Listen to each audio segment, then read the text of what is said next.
కాలం గడిచిపోతున్నది. అక్బర్ బీర్బల్ల సాన్నిహిత్యం మరింతగా పెరిగింది.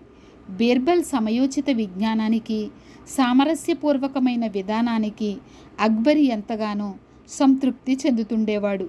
ఒకనాడు పాదుషా వారికి బీర్బల్తో హాస్యమాడాలనిపించింది.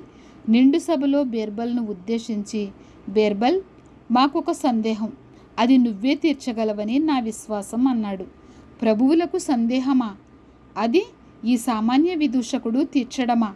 అదేమిటో సెలవియ్యండి జహాపనా. నాకు తోచిన మేరకు మీ సందేహాన్ని తీర్చడానికి ప్రయత్నిస్తానన్నాడు.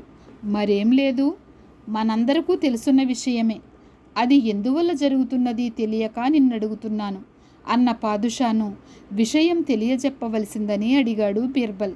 ఏమున్నది, మన శరీరమంతటా వెంట్రుకలు కొంతగాక కొంతైనా ఉన్నాయి.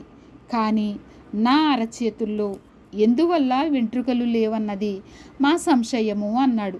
ఏమున్నది ప్రభు, మీరు చేసే దాన ధర్మాల వల్ల తమ అరచేతులలో వెంట్రుకలు మొలవటం లేదు అన్నాడు. యుక్తియుక్తమైన జవాబుకు ఆనందించిన అక్బరుకు బీర్బల్ను తికమక పెట్టాలనిపించి, మరి నీ అరచేతిలో ఎందుకు మొలవలేదని ప్రశ్నించాడు. ఏమున్నది ప్రభు, మీరిచ్చే కానుకలు ధర్మాలు అందుకోవటంలో అరచేతులు అరిగిపోయి వెంట్రుకలు మొలవటం వీలుగాక అట్లాగే ఉండిపోయాయి అన్నారు.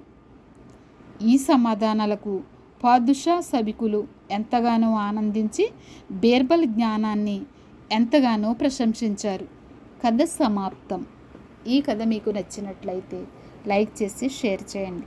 సబ్స్క్రైబ్ చేసుకోవటం మర్చిపోవద్దు. ఉంటానండి.